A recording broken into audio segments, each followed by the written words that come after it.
Hey everybody, it's Rick at Riverside British Labs and Rick Holly Outdoors.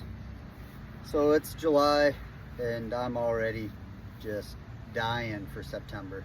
It's hot out, it's ridiculous, I'm sweating, it's humid, but goose season's coming, so relief is in sight. So July, August, this is when I start really thinking about getting things ready for the upcoming season. And yesterday I was reflocking some of my full body decoys. A buddy of mine stopped by right after I got done and he's like, man, I need to know how to do that. Those look good. So rather than make him wait and come back over, I told him I still got a few more to do, so I'll go ahead and make a quick video on how I do it. Alright, so first thing you need is your paint. I use oil-based paint. Use oil-based paint for flocking. For the cheek patches, if you're going to flock them, use oil-based paint again. If not, I'm told that latex works just fine. I've never used it, but I'm told it works just fine. Again, for flocking, oil-based paint. For black, use black. For white, use white. As far as the shade of white goes for the cheek patch, I'm sure I'm going to catch some hate, but I use white. Somebody's going to get on here and tell me that I'm a moron because Canada goose, the cheek patches aren't white. They're tan or almond, or they're going to have some different shade. That's fine. Use that color for your decoys. For me, I like white. It's a little better contrast. Our farmers around this area are pretty efficient. They harvest a field and the chisel plow is right behind it. So a lot of our hunts, unfortunately for us, are in chisel plowed fields. And that white, it definitely pops in a field a lot better than a tan or an almond or whatever color. So use colors you like, and I'm gonna use black and white. So just for ease, I just grabbed one of the small heads, removable heads. This one's been flocked, but I don't know if you can tell or not, it's pretty shiny. The flocking is definitely wearing off. So first thing you do is clean it up real good, wash it, let it dry, and then I hit it with just a dry brush just to make sure that all of the garbage is off. A couple of cobwebs. And then I use just a 1-inch brush for my detail work and a 2.5 or 3-inch, I think it's 3-inch, for bulky areas. But for something this small, I'm just going to use this 1-inch brush for the whole thing. Put it on pretty liberal. I mean, paint's cheap, decoys are expensive. Put it on pretty thick, make it look better. Again, somebody's gonna yell at me because I'm gonna go right over the eyes. I figure if they're close enough to see that their eyes have been flocked, the old shotgun's getting ready to do its thing. Darn flies are starting to bite, tearing up my ankles. But it's that time of year.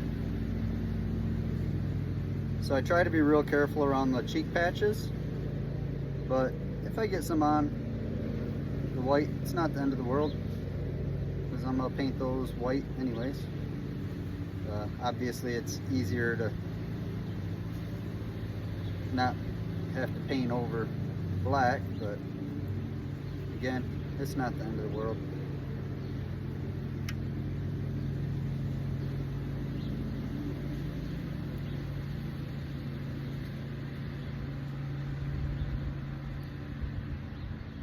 And I am not afraid to put some paint on here, especially one that's already been flocked.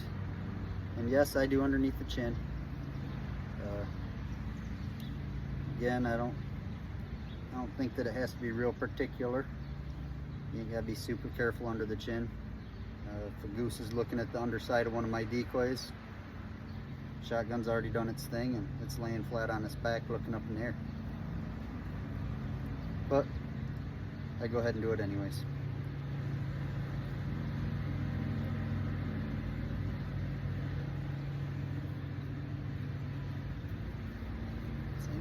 under the neck. I just want it to look uniform for me. That part ain't for the geese.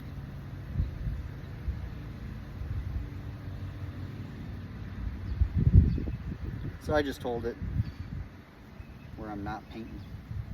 Because if you get oil-based paint on your skin, it don't come off real good. So you may want to use some rubber gloves or have some paint thinner or gasoline,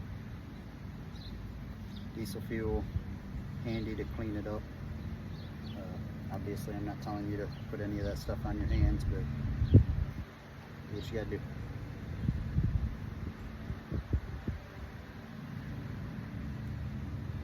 I just let it wear off, but I ain't got no fancy dinners that I'm going to or nothing where somebody's gonna be upset that I got dirty hands or paint on my fingers.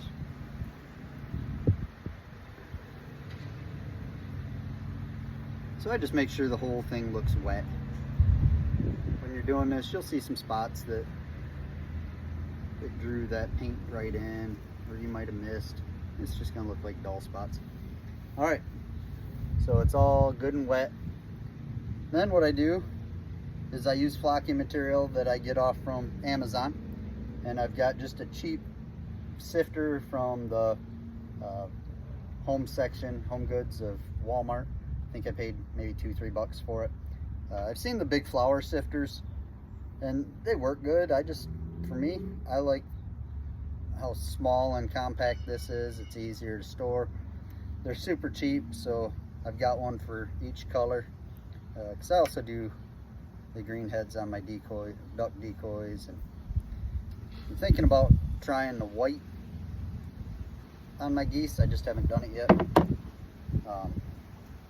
Don't breathe this stuff in. If I wasn't taping, I promise you I'd have a mask on right now. I'd throw a dust mask on, because I learned the hard way that this nylon, which that reminds me, make sure you get the nylon flocking when you order it. It holds up a lot better. But this nylon, you can see it in the air, and I'm not liking the fact that I'm breathing it in right now, because I learned the hard way. First time I ever did this, I didn't realize how bad this was for you, so I did a bunch of them, and I did them inside. Didn't wear a mask, and it got me sick. Not go to the hospital sick, but my lungs were a little sore the next couple of days.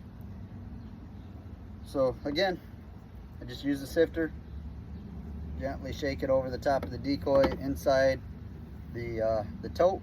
That way anything that doesn't stick to the decoy can be reused. So I have a small tote inside the tote, and I work over that. Just makes it a little easier, because then I can pick up that small tote, which has the majority of what I just used in it, and dump it back into the sifter as I need to. So I've heard some people say that after you flock it, you gotta tap it or whatever. I've never done any of that, and it works pretty good for me. I've never had any issues.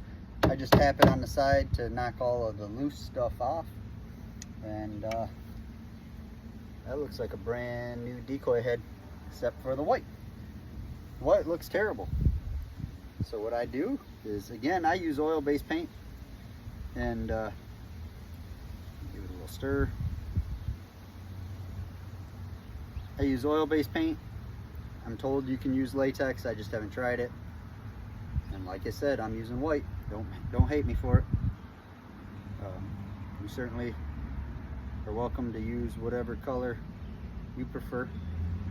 Now for this more detailed stuff, I do use a smaller brush.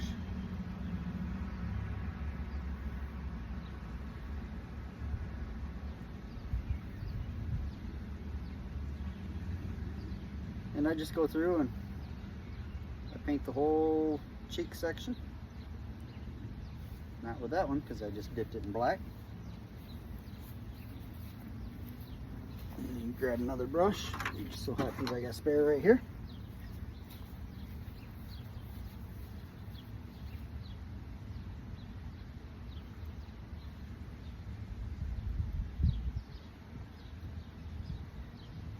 guess that's the downside to having more than one can of paint in your work spot.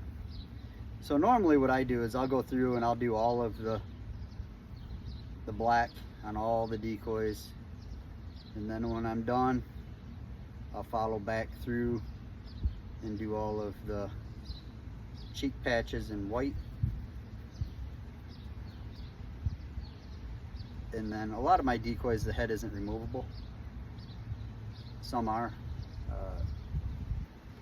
So after I get done with all the heads, then I'll go through and I'll paint all the white on the underside of the decoy, in the butt.